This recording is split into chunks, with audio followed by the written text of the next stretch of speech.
好，歡迎咧翻嚟我哋第3節嘅左右開風啦，我係黃之鋒。阿包，我係 Johnny。哇，係啦，嗱咁咧，我哋第一節嗰日講完呢個湯家驊退黨嘅問題啦，亦都係講到即係呢一個泛民主派光譜可能有調整，同時咧第二節我哋啱啱都講完咧，即係呢個湯家驊佢04年嘅可能係不為人知嘅秘密啦，但願係假㗎啦，咁同埋即係公民黨嗰個執政黨嗰個空間嘅問題。咁咧其實咧如無意外，湯家驊係喺今年10月辭職啦。咁然後10月辭完職之後咧，政府係要喺最快4至6個月裏邊咧係進行補選嘅。咁即係下年年頭啊，當係下年1月咯。係啦，亦都將會嗰一票，亦都會將會係成為我嘅第一票啦。因為我本身係住喺新東區嘅。哦，係啦，第一票啦。好啦，嗱，喂，咁咧，你第一次會投邊個？咁都要睇下有咩人嘅。好。嗱咁樣嘅，即係咧其實新界東近排都好唔得閒咧，即係7月又會有呢一個即係區議會嘅補選。咁但係其實區議會補選贏定輸都係 minor， 我覺得。但係最緊要嗰樣嘢就係咧，正如我哋第一節所講，下年1月個立法會補選贏定輸係直接決定住泛民喺下年2月至到9月嘅時候，到底泛民同建制派到底大家喺嗰個地區直選嘅議席上面邊個係多啲咯？因為我係同埋一樣嘢，我諗同埋都幾前瞻性，即係喺立法會正式選舉之前半年有一個咁樣嘅補選，其實係即係對於不論係建制泛民兩邊嘅動員力量嘅一個 testing 啦，定係對於成個政治板塊嘅移動啦，甚至係你話呢一次補選會唔會令到之後嘅立法會選舉有更大嘅不穩定因素？我諗都係值得好。我諗即係可以將佢視為一個預選嘅形式去到睇啦。OK 係啦，嗱咁但係咧，我諗即係去評估呢樣嘢嘅時候咧，如果大家今日有新聞嘅話咧，其實有睇新聞，湯家驊其實已經講到明就係話佢係 expect 咧佢自己個議席咧係去交俾呢一個即係公民黨嘅新界東地區支部主席，就係而家嘅一個公民黨嘅大律師楊岳橋啦。咁然後公民黨內部都講到明就話佢哋因為覺得咧呢個議席就係湯家驊辭職遺留落嚟，咁所以公民黨都會咧派一啲年輕嘅黨員嚟參選。咁然後喺個記者會度咧，企喺余若薇後邊嗰個咧年輕黨員咧就係即係呢一個公民黨嘅執委楊岳橋。其實揾楊岳橋去選都係一件好順理成章嘅事，因為睇翻2012年嘅立法會選舉咧，當年嘅公民黨名單第一個就係湯家驊，排第二個咧就已經係楊岳橋啦。其實張名單得2個人嘅啫，係啦。咁其實一路以嚟即係甚至係。即係一路以嚟都會覺得楊岳橋就係會接新東鵬嘅呢個公民黨嘅議席或者一個公民黨嘅 icon。咁所以大家嘅背景都似都係大律師啊嘛。係啦。嗱咁即係我諗即係今日當然唔係要做一個即係候選人嘅即係心路歷程分析啦。咁但係簡單少少講就係話其實楊岳橋佢本身係一個公民黨大律師啦。咁然後其實佢喺03、04年嘅時候開始去參與政治，之後後嚟入咗黨啦。咁但係你問我個人對佢嘅認識就係其實佢係即係呢一個被捕嘅義務律師團其中一個嚟嘅，即係我喺926嗰日咧跳入公民廣場之後，我被困呢一個警署46小時，我見咗接近20個律師，咁其中一個就係楊岳橋。咁去到我喺旺角再俾人拉嘅時候咧，接手其中一個律師都係楊岳橋。咁所以相對嚟講，如果係搞開一啲佔領運動啦，俾人拉得多，即係拉得多嘅多數都識佢嘅咁樣咯，係啦。唔係咁，但係我覺得即係其實我哋即係剩翻呢一節，其實都重點係想講下就係話，其實對於個選情有咩分析或者有咩嘅預計嘛？因為其實而家網上面都有討論就係話，民建聯講到明會派人參選啦，泛民嘅公民黨會派人參選啦，然後唔知點解人民力量就話建議余若薇出選啦，咁人民力量講得呢一句，即係人民力量唔會出嚟界票啦。咁但係對於本土派又冇講話界票，即係唔會派人出嚟選，係啦。啲票冇話本身係邊個嘅，啲票係選民嘅。係。咁本土派陣營咧，而家就即係我見到內未知之數啦。咁但係其實唯一一個有機會參選嘅都係熱血公民嘅啫。係，因為我諗叫做即係比較多資源，又或者嗰個知名度比較高，而且係叫接觸得到市民，唔係單單純粹喺網絡的話，其實係得熱血公民咯。又或者其實普羅政治學院，但係普羅政治學院似乎其實佢係真係似一個即係學院嘅形式多啲。唔係應該話佢冇乜再有邊個好強嘅 icon， 即係你話搞一啲興趣班，好似揾阿陳雲嚟教中文咯，即係之前上過網睇，即係陳雲都可以教中文嘅嗰啲嘢咯，係啦，係啦，咁唔係我諗嗰樣嘢係即係你話如果普羅的話，咁其實佢本身都冇一啲political icon。咁你話熱血公民咁樣黃仁，即係話你話普羅咁，其實真係得黃毓民，黃毓民就選即係已經係立法會議員啦。咁黃仁達上年係選九龍東啦，咁但係所以。今年會唔會喺呢個補選度衝落去新東，甚至係揾嚟話，亦都有機會鄭松泰去選，其實都有可能。係啦，咁但係當然其實如果今次本土派選嘅話，無可否認就係一定係去即係測試本土派到底佢呢一個大型嘅選舉裏邊，如果我哋派出嘅唔係黃洋達呢啲咁 iconic 嘅人物，到底本土派如果喺網上面嗰個影響力的確係不斷去增加嘅時候，到底落翻地面對住一般選民嘅時候。到底點樣調節啦，或者實質攞到幾票啦？咁、但係咧都去講翻少少嘅資料分析啦，就係、其實咧你會見到喺2012年嘅時候咧，湯家驊其實佢哋就係攞到大約係32,000票左右啦，同楊岳橋。咁之後咧喺2008年咧，其實佢哋攞到39,000票，即係意味住其實湯家驊條名單咧個票數係跌咗嘅。咁但係咧泛民本身喺呢一個嘅2012年嘅立法會選舉咧，其實佢攞到嘅票數咧係有60幾嘅，係啦。咁所以唔係60幾，講翻先，係泛民主派有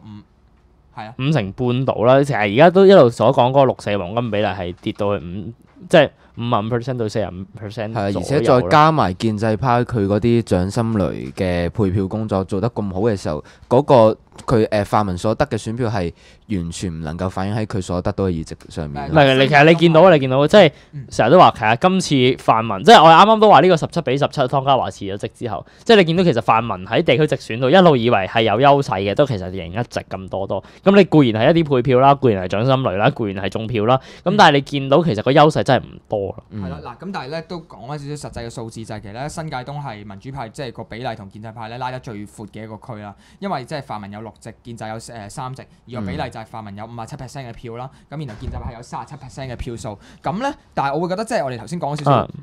本土派會出選嘅情況，以至到嗰個票數嘅分析啦，我反而會喺度諗嗰樣嘢就係話咧，就算今次即係我哋過往我哋成日講話即係政黨要年輕化，或者如果我哋講到立法會選嘅時候，我哋都話應該要換血要世代交替啦，咁但係問題係其實換咗個楊岳橋入去之後，其實對於個泛民嘅局面可以有啲咩整體嘅改變呢？或者即係過往係湯家驊，今日係楊岳橋，咁換咗佢，除咗後生啲之外，其實實際可以為整個今日嘅政局去帶嚟啲咩改變？即係我諗其實一樣嘢係即係 obvious， 即係我諗湯家驊留低嗰個議席去俾大家競爭，即係先唔好講話選翻個建制，選到個建制入去啦。咁但係如果你話選到個泛民，不管係楊岳橋，即係佢公民黨嘅接班人也好，定係即係一啲本土派人士都好，即係我而家睇唔到有第四類人會參選啦嚇。咁喺一個咁嘅狀況之下，可能唐營參選咧，亦都有可能，即係一啲自由黨啦，又唔知我諗係遠離民建聯一啲，或者遠離傳統左派嘅政黨多一啲嘅建制派政黨或者中間派都會參選啦。咁但係方國珊嗰啲咯，係咯。其實都有可能喎，方國珊。唔係或者方國珊最尾係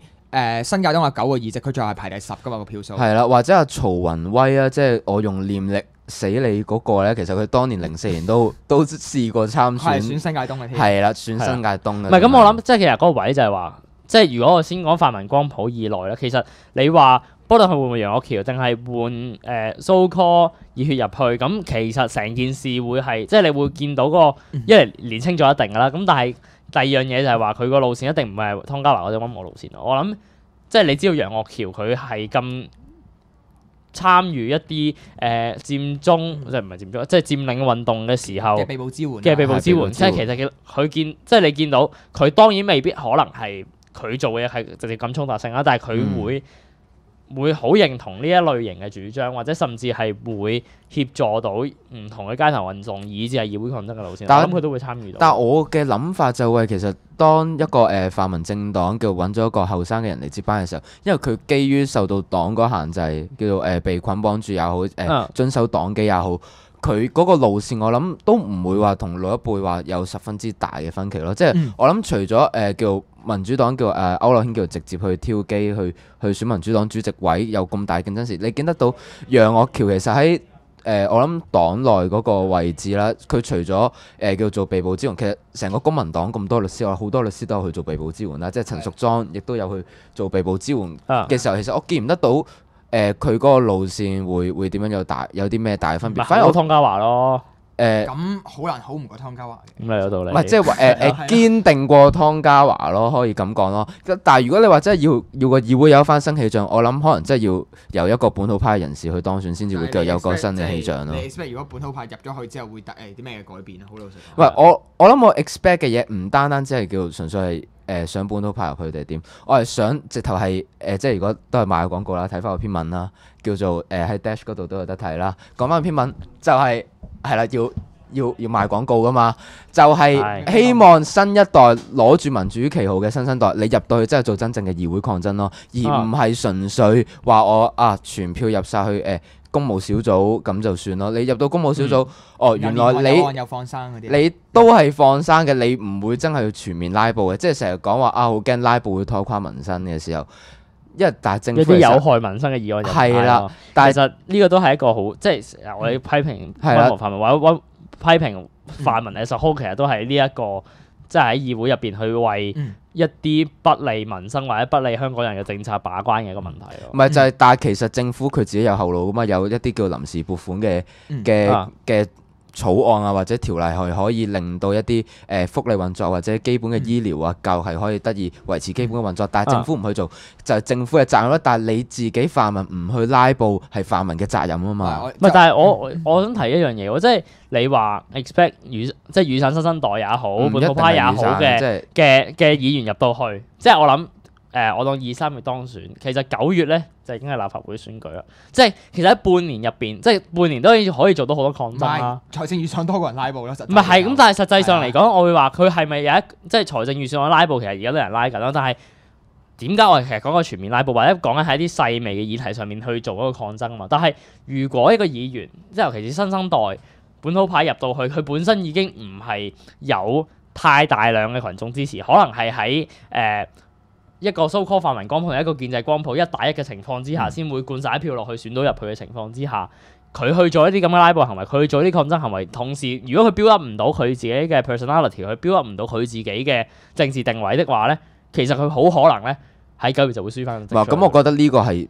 要去測試咯，而唔係話為咗保住個議席唔去做咯。唔係，所以我其實我成個論點應該係話，其實如果即使選到入去啊，佢為咗9月嗰個選舉，佢會唔會去到咁盡咧？呢個係另外一個問題咯。即係你選咗一個好激進、好願意議會抗爭，係如果我係透過立法會選舉選入去嘅話，我有4年任期，我慢慢玩，我一次拉布可能啲人唔中意嘅，但我慢慢 build up 到我自己群眾支持者。固然係好事，或者固然係做到呢個政治操作係做到嘅，但係你話剩翻半年時間能唔能夠做到咧？或者實質上佢可能去到議會入邊都綁手綁腳㗎，因為剩翻半年佢都要考慮佢半年之後，如果我真係要再選，我真係要連任的話，其實我攞唔到個支持咧。唔係咁，所以咧，即係點解阿陳偉業會講到就話建議未來半年為咗保住泛民嘅否決權，咁不如揾余若薇又再出嚟選啦。咁即係次次余若薇個作用都係咁樣，唔知點解。但係即係而家保住個大後方，即係數住即係新界東補選嘅候選人名單應該有楊岳橋啦，然後可能建制派可能民建聯會出選會揾呢一個即係粉嶺票王劉國勳啦。咁劉國勳係邊個？總之佢喺區議會贏到4000幾票，係全港區議會嘅票王咯。同埋有時睇無線電視嘅新聞，好多時講咩北區嘅問題都會揾佢嚟講啦。係啊，因為係啦，無線要揾北區，咁梗係揾民建聯。係啊，咁之後可能仲有黃成智咩？係咯，係啦。咁黃成智會唔會選我唔知啦。咁但係我覺得方國珊出嚟選嘅機會都好大。咁再加埋啲即係梁安琪啊嗰啲騎呢啲候選人。咁但係我覺得正如頭先我哋所講就係話，即係如果我哋成日講話雨傘運動或者佔領之後，其實我哋要即係去有一個真正嘅換血。我覺得換血唔係淨係換個樣咁簡單咯。因為即係我哋成日都講就係話，如果立場不變、綱領不變，淨係手法上有變或者個面孔變咗嘅話，咁其實對個議會嘅改革都係冇乜幫助嘛。即係好實際嘅問就係話，係咪真係換咗楊岳橋入去就確保或者可以令到即係喺個議政手法或者喺嗰個議會抗爭上面嗰個力量係的多咗先，定係其實可能楊岳橋入到議會裏邊都係唔會拉布啊？唔係，其實公民黨一向都好少參與議會抗爭嘅行動嘅。睇你定義咩叫議會抗爭啦。如果辭職公投都叫咁，佢有參與嘅。咪有參與過咯。咁但係我諗其實始終你話都其實個時勢唔同，即係你10年嘅時候，其實嗰個正正就係一個即係其實又係民主運動最高峰嘅時候啦。因為其實就係argue緊12年嗰選舉方法啊嘛。所以其實嗰陣時佢有啲抗爭行動係好合理嘅。但係你話就咗一啲日常嘅民生議題，或者就咗一啲發展嘅議題去拉布的話，其實公民黨喺呢個 moment 都唔係參與太多嘅，即係呢個係好現實，就係佢冇參與太多。咁當然啦，你話換咗湯家驊咁就好啲咯。咁但係究竟換咗個咩人入去，甚至換咗個真正嘅激進派入去，係咪真係可以做到好激進咧？即係其實我就係咁嘅質疑咯。反而應該好激進先，即係就係啱啱所講啦，佢係唔可以咩都拉布咧？佢係咪可以真係做一啲好出位，甚至係一個對於泛民而家嘅所作所為有一個本質性差異嘅議會抗爭咧？我覺得係做唔到嘅，因為幾個原因咧。因為泛民仲有好多人喺入邊。第二樣嘢就係話，其實佢得翻半年任期，佢如果佢係去得太盡的話，的而且佢係可能 lost 咗議席嘅。即係我覺得呢兩點係令到佢自己本身都綁手綁腳。所以你話究竟呢一場選戰係咪一個換血嘅好機會，甚至激進派入到去係咪真係有一個好大嘅空間去做呢啲嘢咧？我係見唔到，反而就係話究竟我哋其實可以睇清楚就係話而家香港嘅政治板塊有啲咩勢力喺度爭奪緊。即係你覺得其實今次個選舉最後都係睇下到底各方派啲咩人出嚟選去評估嘅實力咁簡單。係啊，因為例如話，如果要協調嘅話，就會協調咯，因為得一席啫嘛。即係例如話，民主黨選嘅公民唔係公民黨選嘅民主黨會唔會派人出嚟選咧？或者民建聯選嘅工聯會應該唔會派啦。咁但係問題會唔會有其他建制政黨、自由黨啊、新民黨會唔會出嚟選？即係其實呢個就係摸清楚而家香港政治板塊嘅一個好機會。即係我哋其實好難睇，即係。你知啦，建制派咁樣離場，其實大家都得個估字，係咪先？大家見唔到其實係咪陰謀論啊？定係其實有啲權鬥啊，等埋發叔係咩回事？即係其實我係好難睇得清楚，即係我哋估下啦。咁但係呢一次選舉，我見到就係一次機會俾我望清楚，究竟香港而家政治板塊係點樣？究竟而家香港，我而家成日講泛民建制呢個二分，究竟我哋再拆分泛民嘅時候，拆分建制應該點拆啊？成條路線應該點去？其實我諗應該係即係值得去參考嘅，反而係呢一個位咯。係啦，咁所以我諗即係其實正如頭先我哋所講啦，即係呢一個建制派喺發叔離場即係等埋發叔，然後結果自己離場之後引嚟一個建制派內部嘅即係極之嚴重嘅撕裂。咁我相信咧嗰個政治板塊會點樣移動，其實喺